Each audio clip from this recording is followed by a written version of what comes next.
Bonjour, bonjour les conquérants, comment vous allez? Bienvenue sur la plateforme des Overcomers. J'espère que vous portez tous très bien, ainsi que vos familles.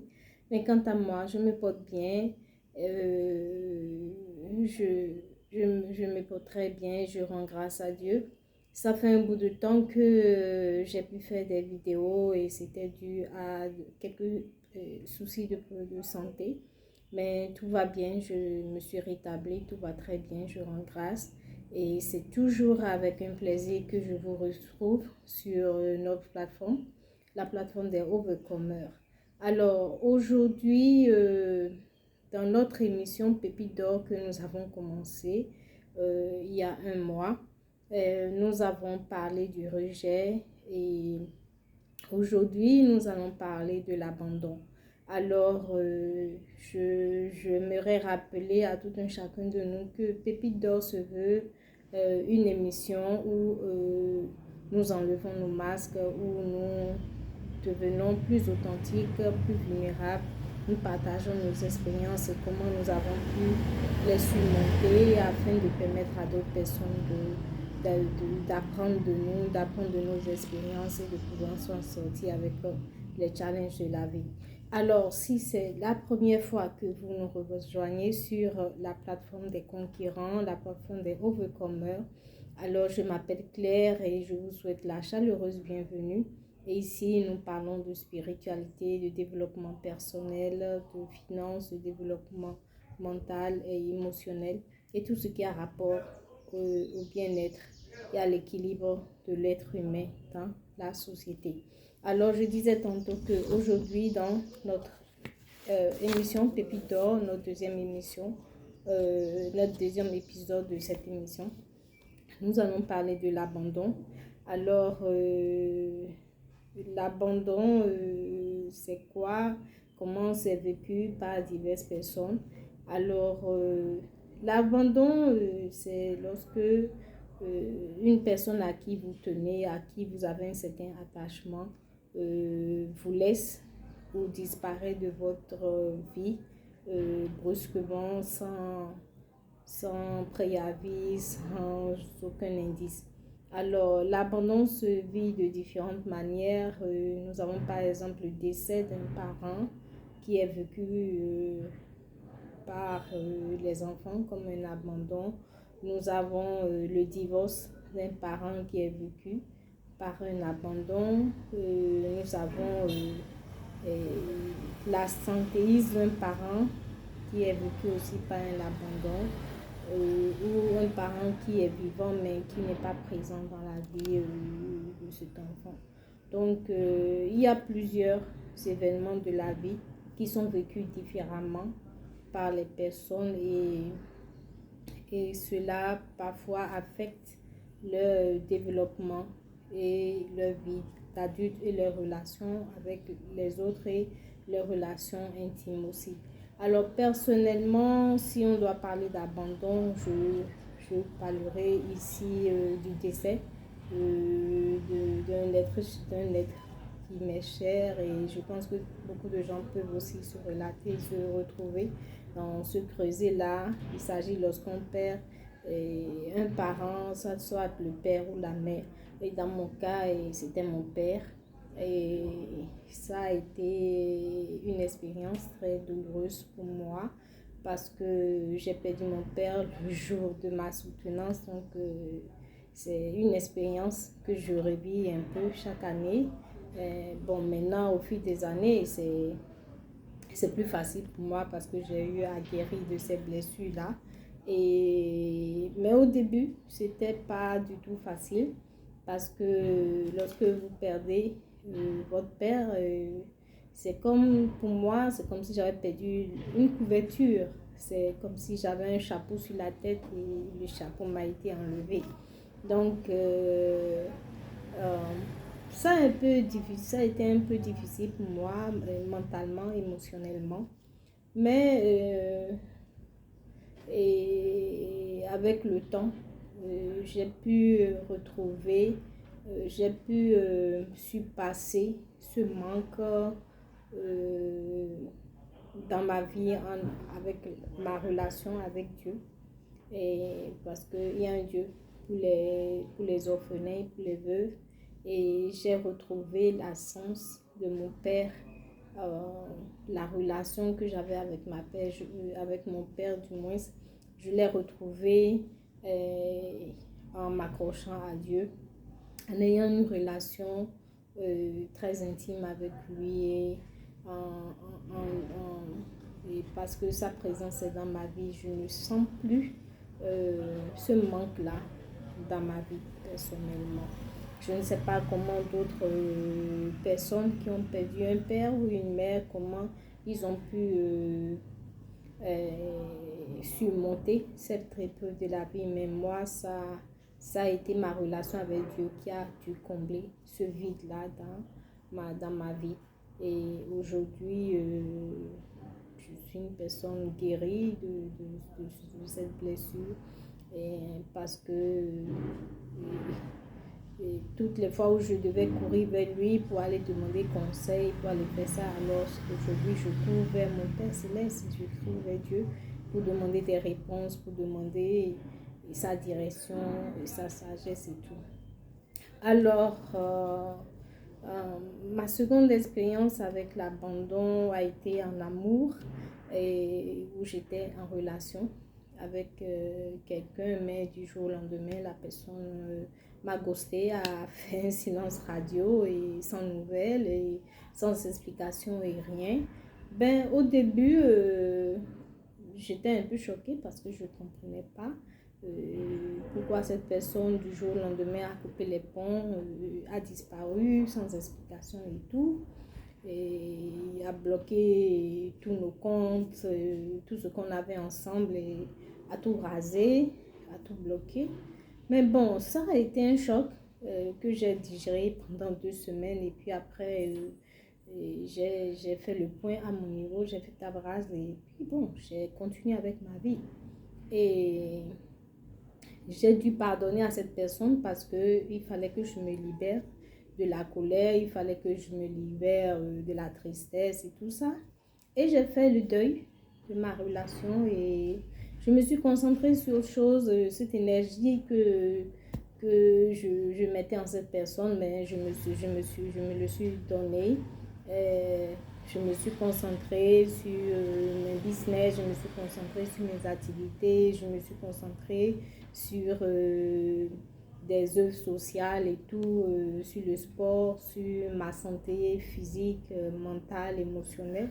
Et j'ai pu dépasser euh, cette étape-là. C'est vrai que cette personne, après 2, 3 mois, est revenue comme si de rien n'était, mais bon, je l'ai pardonné, mais je n'ai plus laissé cette personne rentrer dans mon cercle intime parce que en matière de relation, je pense qu'il y a un certain minimum de respect qu'il faut se donner et une certaine considération qu'il faut se donner. On ne peut pas disparaître du jour au lendemain et revenir et faire comme si de rien n'était.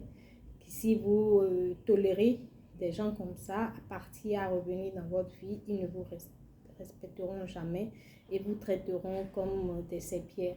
Alors, je pardonne, mais je ne laisse plus cette personne rentrer dans ma vie. Donc, c'est ça.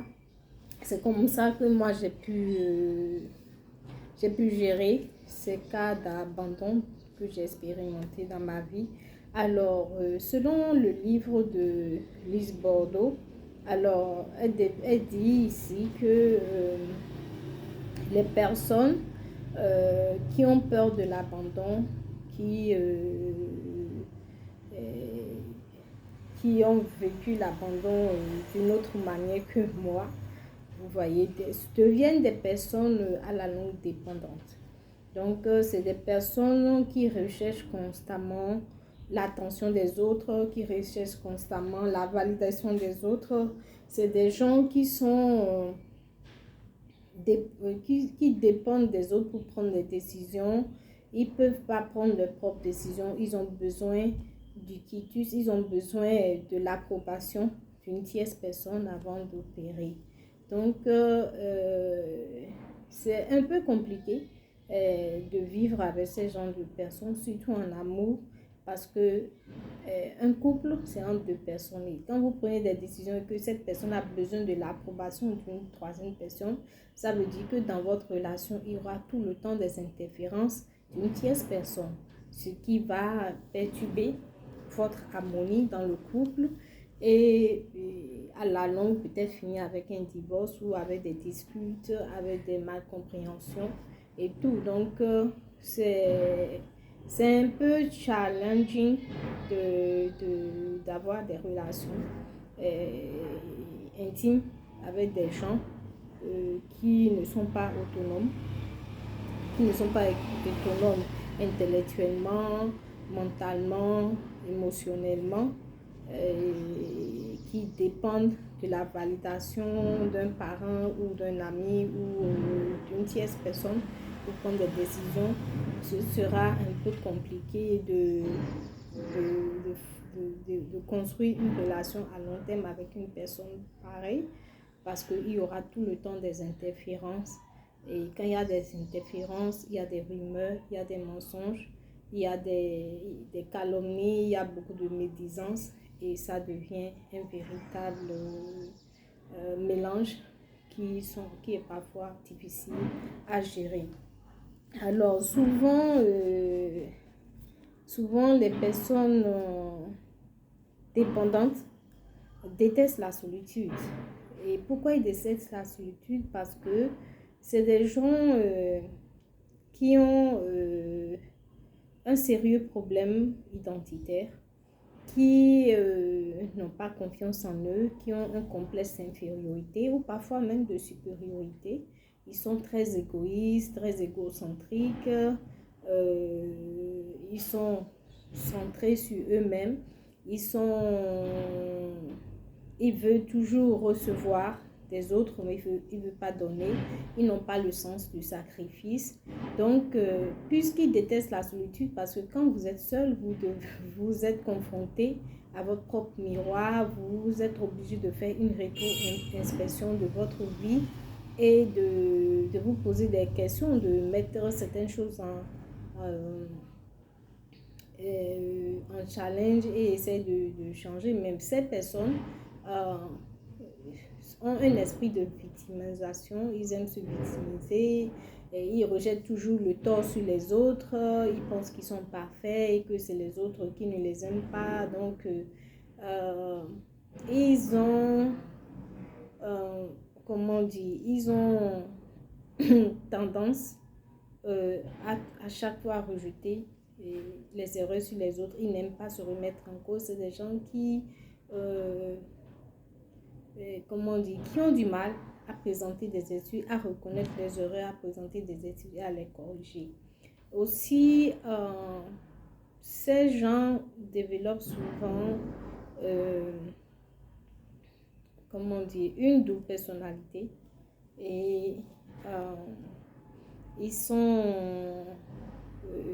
au dehors pour le public, ils sont des gens très gentils, très serviables et très agréables à être autour, mais dans leur vie privée, ils sont très hautains, très arrogants et vraiment désagréables à vivre. Donc, c'est deux personnalités différentes et quand vous êtes conjoint avec ces genre de personnes, vous serez seul dans la relation, vous serez seul à travailler pour que cette relation ne marche pas, parce que ces gens n'ont pas l'esprit d'équipe, ils n'ont pas l'esprit de collaboration, ils n'ont pas la vision du nous, de nous deux, mais ils ont la vision de je, de moi, et de tout ce que je peux prendre chez l'autre.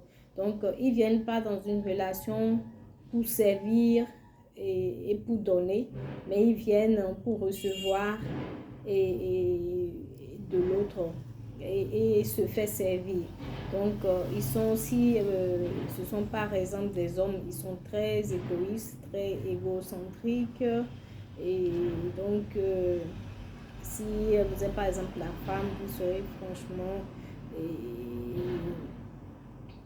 maltraitée, minimisée et traitée comme il ne manquait rien, surtout quand vous n'êtes pas financièrement autonome, c'est très difficile de vivre avec les gens comme ça parce qu'ils feront de vous ce qu'ils veulent. Et puis, c'est lorsqu'il y a un problème, vous ne saurez pas vous défendre parce que personne ne vous croira à cause de l'image qu'ils ont pu construire au dehors et de l'image qu'ils ont à la maison qui sont contradictoires. Donc, il sera difficile d'avoir des preuves et tout. Donc, quand vous êtes dans des situations comme ça, prenez vos dispositions pour avoir des preuves qu'il faut au moment opportun. Donc, et ces personnes, souvent, dans les relations, sont très infidèles, aussi bien les femmes que les hommes. Ils mentent beaucoup, sont très hypocrites, parce que quoi, ils sont infidèles parce qu'ils préfèrent les relations superficielles et parce que dans les relations superficielles, ils n'ont pas besoin d'être vulnérables, ils n'ont pas besoin d'être authentiques et parce qu'ils ont peur de s'attacher et d'être abandonnés par le conjoint, alors ils préfèrent avoir plusieurs partenaires et qui leur donnent de l'attention, ce qui les fait penser qu'ils sont supérieurs, qu'ils ont de la valeur parce qu'ils ont un problème, un véritable problème d'estime de soi. Donc, quand ils ont plusieurs partenaires comme ça leur donne l'impression qu'ils sont importants. Ça leur donne l'impression qu'ils sont au-dessus de tout le monde et tout. Donc,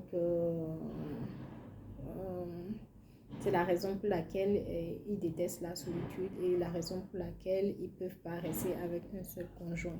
Alors, ce n'est pas entièrement de leur faute parce que si vous repartez dans l'enfance de ces genres de personnes, c'est des gens qui ont un problème d'attachement avec leurs parents, qui ont peut-être, qui n'ont pas su aux premières années de leur vie, c'est-à-dire les 2-3 premières années de leur vie, n'ont pas su développer la confiance en leurs parents, la confiance à tous ceux qui devaient prendre soin d'eux.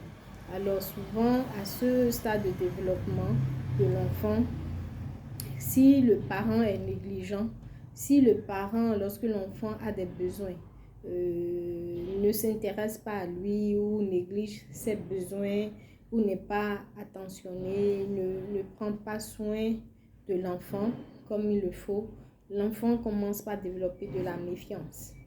Vous voyez, donc au lieu que l'enfant ait confiance en la personne qui doit prendre soin d'elle, l'enfant développe de la méfiance et c'est ça qui crée un attachement d'insécurité avec la mère ou le père de cet enfant.